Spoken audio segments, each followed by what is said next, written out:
തോൽവി ഇരന്നു വാങ്ങുക എന്ന് നമ്മൾ കേട്ടിട്ടേ ഉള്ളൂ. എന്നാൽ കേരളം ഭരിക്കുന്ന പിണറായി സർക്കാർ ഇതാ അതിന് തുനിഞ്ഞിരിക്കുന്നു. തോൽവി ഇരന്നു വാങ്ങാനാണ് ഇപ്പോൾ അവർ കഠിനമായി ശ്രമിച്ചു കൊണ്ടിരിക്കുന്നത്. നമുക്കറിയാം, ഏതൊരു സർക്കാരിനെയും അതിൻ്റെ മികച്ച പ്രവർത്തനത്തിലേക്ക് എത്തിക്കാൻ സർക്കാർ ജീവനക്കാർ ഒരു വലിയ ഘടകമാണ് എന്ന് നമുക്കറിയാം. പ്രത്യേകിച്ചും കേരളം പോലെ രാഷ്ട്രീയ പ്രബുദ്ധതയുള്ള ഒരു സംസ്ഥാനത്തിൽ സർക്കാർ ജീവനക്കാർ നേരിട്ടും അല്ലാതെയും രാഷ്ട്രീയത്തിൽ ചെലുത്തുന്ന സ്വാധീനം എത്ര വലുതാണ് എന്ന് നമ്മൾക്ക് മുൻകാലങ്ങളിൽ അനുഭവമുണ്ട്. ഇവിടെ ഇതാ കേരളത്തിൽ 5 ലക്ഷത്തോളം വരുന്ന സർക്കാർ ജീവനക്കാരെ വലിയ വറുതിയിലേക്ക് തള്ളിവിടുന്ന, അല്ലെങ്കിൽ അവർക്ക് ഇരുട്ടടി കൊടുക്കുന്ന ഒരു തീരുമാനവുമായിട്ട് സംസ്ഥാന സർക്കാർ മുന്നോട്ട് പോവുകയാണ്.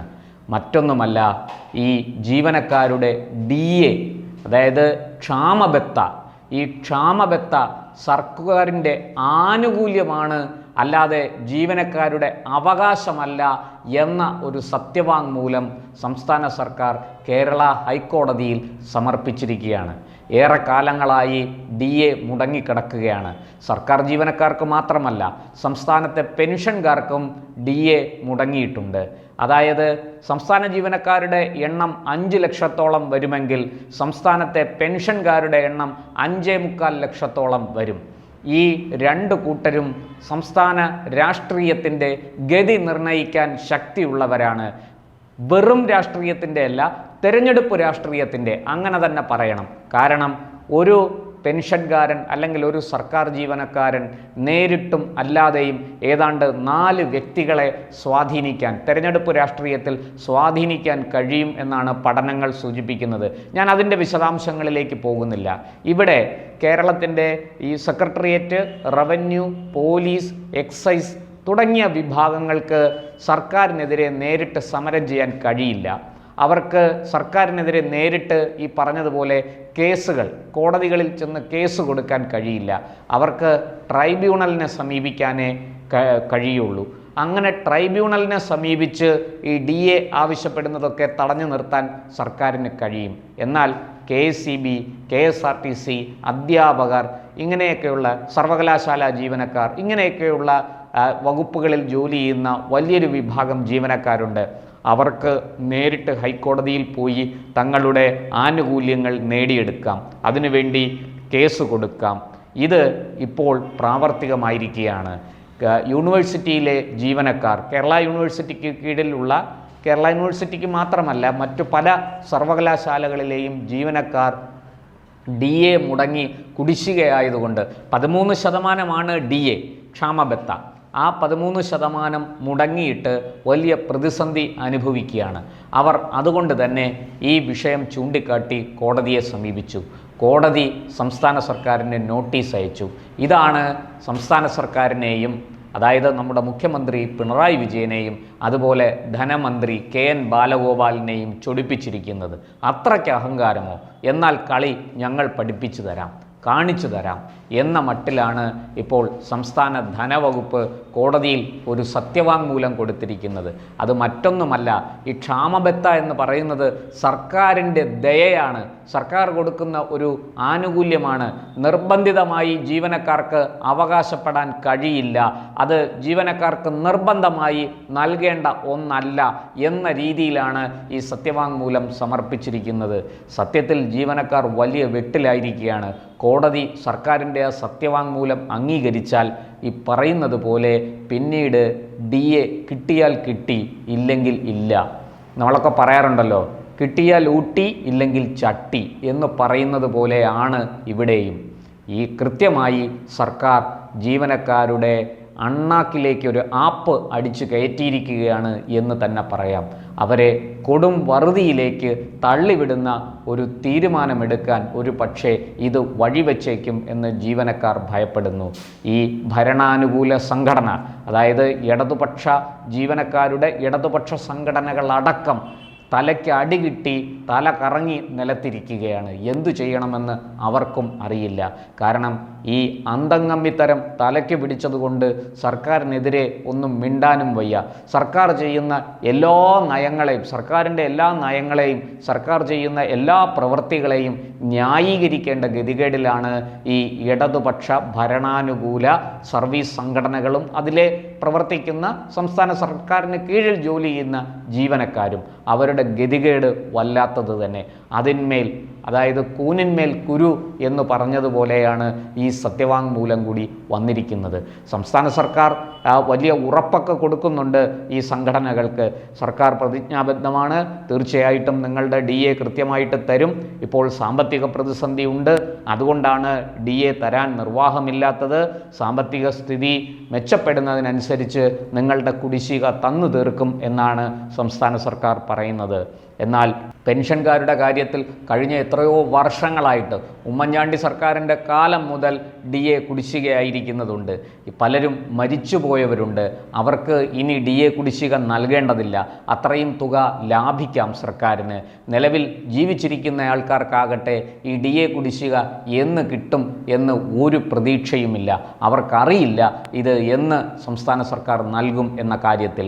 എന്തായാലും സംസ്ഥാന സർക്കാരിനെ സംബന്ധിച്ചിടത്തോളം പെൻഷൻകാരുടെ കാര്യത്തിൽ ഒരു ലാഭമുണ്ട്. മരിച്ചു പോകുന്നവരാരും DA കുടിശ്ശികയ്ക്ക് വേണ്ടി വന്ന് സമരം ചെയ്യില്ല.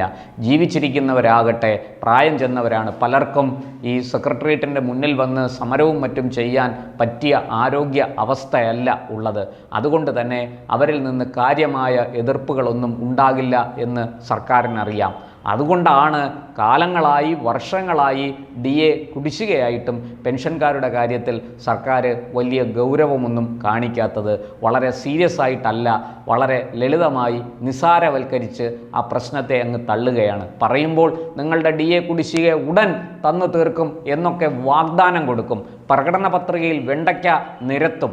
അതൊക്കെ വലിയ വായിൽ പ്രസംഗിക്കാൻ കൊള്ളാം, പ്രകടന പത്രികയിൽ നിരത്തി വയ്ക്കാൻ കൊള്ളാം. പക്ഷേ ഖജനാവിൽ എന്തെങ്കിലും വേണം ഈ DA കുടിശ്ശിക പെൻഷൻകാരുടേത് തീർക്കാൻ. അത് ഇല്ല എന്ന് സർക്കാരിന് നന്നായിട്ടറിയാം. ഇവിടെ ധനമന്ത്രി KN ബാലഗോപാൽ ഈ പറഞ്ഞതുപോലെ ജീവനക്കാർക്ക് വലിയ വാഗ്ദാനങ്ങളും ഉറപ്പുകളുമൊക്കെ നൽകുന്നുണ്ട്. പക്ഷേ ഈ ഇടതുപക്ഷ ഭരണാനുകൂല സംഘടനകൾ പോലും, അതിലെ ജീവനക്കാർ പോലും, അതിൽ പ്രവർത്തിക്കുന്ന ജീവനക്കാർ പോലും അത് വിശ്വസിച്ചിട്ടില്ല. കാരണം ഇതൊരു ഊരാക്കുടുക്കാണ്. ഒരിക്കൽ ഈ സത്യവാങ്മൂലം അംഗീകരിച്ചാൽ പിന്നാലെ വരുന്ന സർക്കാരുകൾക്കും അത് ഒരു എളുപ്പമാകും. കാരണം സമരം ചെയ്താൽ DA ചോദിച്ചാൽ അത് സർക്കാരിൻ്റെ ഔദാര്യമാണ്, നിങ്ങളുടെ അവകാശമല്ല എന്ന് പറഞ്ഞ് നിൽക്കാൻ സർക്കാരിന് കഴിയും. മാത്രമല്ല നിയമ പോരാട്ടം നടത്തിയിട്ടും കാര്യമൊന്നുമില്ല. ആ DA തരാൻ കോടതിക്ക് നിർദ്ദേശിക്കാൻ കഴിയില്ല. ഇതാണ് ജീവനക്കാരെ ഇപ്പോൾ ചെകുത്താനും കടലിനും ഇടയിലാക്കിയിരിക്കുന്നത്. പ്രത്യേകിച്ചും ഇടതുപക്ഷ ഭരണാനുകൂല സംഘടനകളിൽ പ്രവർത്തിക്കുന്ന ജീവനക്കാരെ. ഇത് ഇപ്പോൾ വലതുപക്ഷ സംഘടനകൾ, അതുപോലെ തന്നെ BJPയോട് ചേർന്ന് നിൽക്കുന്ന സംഘടനകൾ, ജീവനക്കാരുടെ സംഘടനകൾ, അധ്യാപക സംഘടനകൾ, ഇവരൊക്കെ സമരവുമായും നിയമ പോരാട്ടവുമായും രംഗത്തുണ്ട്. പക്ഷേ ഇവർക്കെല്ലാം ആശങ്കയുണ്ട്.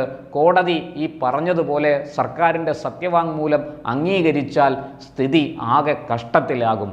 ഇത് ഒരു വലിയ തിരിച്ചടി കൊടുക്കേണ്ട സമയമാണ് എന്ന് ജീവനക്കാർ പൊതുവെ പറയുന്നു. സർക്കാരാകട്ടെ ജീവനക്കാർക്ക് കൊടുക്കേണ്ട ഈ വമ്പിച്ച ആനുകൂല്യം എങ്ങനെയെങ്കിലും ഒന്ന് വെട്ടിക്കുറച്ചാൽ, അല്ലെങ്കിൽ അത് ഇല്ലാതായാൽ അത്രയും തുക ഈ പറയുന്ന ക്ഷേമ ആനുകൂല്യങ്ങൾ, സർവീസ് പെൻഷൻ കൊടുക്കാം, അത്രയും വോട്ട് കൂടുതലായിട്ടിങ്ങ് വരും എന്നൊക്കെയാണ് കണക്ക് കൂട്ടുന്നത്. ജീവനക്കാരെ ഈ പറഞ്ഞതുപോലെ ഇടതുപക്ഷ ഭരണാനുകൂല സംഘടനകളിൽ പ്രവർത്തിക്കുന്ന ജീവനക്കാർ തീർച്ചയായിട്ടും അവരുടെ വോട്ടുകൾ തങ്ങൾക്ക് തന്നെ നൽകും. അത് കൂടുതലും പോസ്റ്റൽ വോട്ടുകളൊക്കെയാണ്, നമുക്കറിയാം. അവിടെ ജീവനക്കാരെ ഭയപ്പെടുത്തിയും ഭീഷണിപ്പെടുത്തിയും വരുതിക്ക് നിർത്താൻ ഇടതുപക്ഷ സംഘടനകൾക്ക് നല്ല അറിവുണ്ട്. അവരത് നന്നായിട്ട് പയറ്റുകയും ചെയ്യും. ഈ വലതുപക്ഷ സംഘടനകളുടെ വോട്ട് കാര്യമാക്കുന്നില്ല. കാരണം അത് എണ്ണത്തിൽ കുറവാണ്. അത് സംസ്ഥാന സർക്കാരിന് നന്നായിട്ടറിയാം.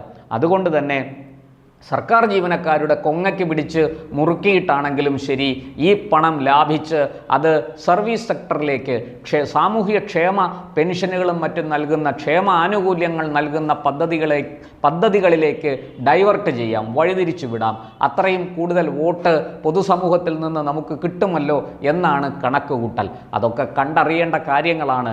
ജനം പൊറുതിമുട്ടിയിരിക്കുകയാണ് വിലക്കയറ്റം കൊണ്ട്. എങ്ങനെയെങ്കിലും ഇതിൽ നിന്നൊന്ന് രക്ഷപ്പെട്ടാൽ മതി എന്നാണ് അവർ ചിന്തിക്കുന്നത്. അതുകൊണ്ട് ഈ പറയുന്നതൊക്കെ പ്രാവർത്തികമാകുമോ എന്ന് കണ്ടു തന്നെ അറിയണം.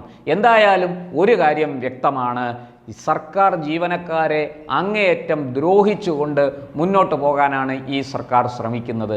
അതുകൊണ്ടാണ് ഞാൻ തുടക്കത്തിൽ പറഞ്ഞത്, പണി എരന്ന് വാങ്ങുകയാണ് പിണറായി സർക്കാർ, തോൽവി ചോദിച്ചു വാങ്ങുകയാണ്. ഈ സർക്കാർ ജീവനക്കാരും പെൻഷൻകാരും വലിയ രീതിയിൽ സമൂഹത്തിൽ സ്വാധീനം ചെലുത്താൻ കഴിയുന്നവരാണ് എന്ന് ഇവർ മറന്നുപോയി. ഒരു വീട്ടിൽ ഒരു സർക്കാർ ജീവനക്കാരനുണ്ടെങ്കിൽ കുറഞ്ഞ പക്ഷം അയാൾക്ക് 4 പേരെ, താൻ കൂടാതെ 3 പേരെയെങ്കിലും സ്വാധീനിക്കാൻ കഴിയും. അത്തരത്തിൽ 4 വോട്ടുകൾ, അങ്ങനെ ഈ 10 ലക്ഷത്തോളം വരുന്ന സർക്കാർ ജീവനക്കാരും പെൻഷൻകാരും കൂടി ചേർന്നുള്ള ആ സംഖ്യയുണ്ടല്ലോ, അത് ഏതാണ്ട് 40 ലക്ഷം വോട്ടുകളെ സ്വാധീനിക്കാൻ കഴിയും എന്ന് ഈ സർക്കാർ മറന്നുപോയിരിക്കുന്നു എന്ന് തോന്നുന്നു. എന്തായാലും നമ്മുടെ ബഹുമാനപ്പെട്ട മുഖ്യമന്ത്രി പിണറായി വിജയന് ബുദ്ധി ഉപദേശിച്ചു കൊടുക്കുന്ന ഉപദേശകന് ഒരു ബിഗ് ഷേക്ക് ഹാൻഡ്. കാരണം ഇത്രയും വലിയൊരു ആപ്പ് ഈ സർക്കാരിനിട്ട് വയ്ക്കാൻ അദ്ദേഹത്തിന് കഴിഞ്ഞല്ലോ. മറ്റാർക്കും കഴിയാത്ത ഒരു നേട്ടമാണ് അദ്ദേഹം സ്വന്തമാക്കിയിരിക്കുന്നത് എന്ന് പറയേണ്ടിയിരിക്കുന്നു. എന്തായാലും ഇതിൻ്റെ പരിണിത ഫലം തെരഞ്ഞെടുപ്പ് കഴിഞ്ഞാൽ മാത്രമേ നമുക്ക് പറയാൻ കഴിയുകയുള്ളൂ. ഇപ്പോൾ കഴിഞ്ഞ തദ്ദേശ തിരഞ്ഞെടുപ്പിൽ ഇത് വളരെ വ്യക്തമായിരുന്നു. സർക്കാർ ജീവനക്കാരുടെ അപ്രീതി ഈ തദ്ദേശ തെരഞ്ഞെടുപ്പിൽ പിണറായി സർക്കാരിന് എതിരായിരുന്നു എന്ന് വളരെ വ്യക്തമാണ്. പിണറായി സർക്കാരിനെ മലർത്തിയടിക്കുന്നതിൽ, തദ്ദേശ സ്ഥാപനങ്ങളിലേക്ക് പിണറായി സർക്കാരിന് അല്ലെങ്കിൽ ഇടതുപക്ഷത്തിന് ഇത്രയും വലിയ തിരിച്ചടി കൊടുക്കുന്നതിൽ സർക്കാർ ജീവനക്കാർക്കും അധ്യാപകർക്കും ഒരു വലിയ പങ്കുണ്ട്. പെൻഷൻകാരും അതിനൊപ്പമുണ്ടായിരുന്നു എന്നുള്ളത് ഈ സർക്കാർ മറന്നുപോയി എന്ന് തോന്നുന്നു.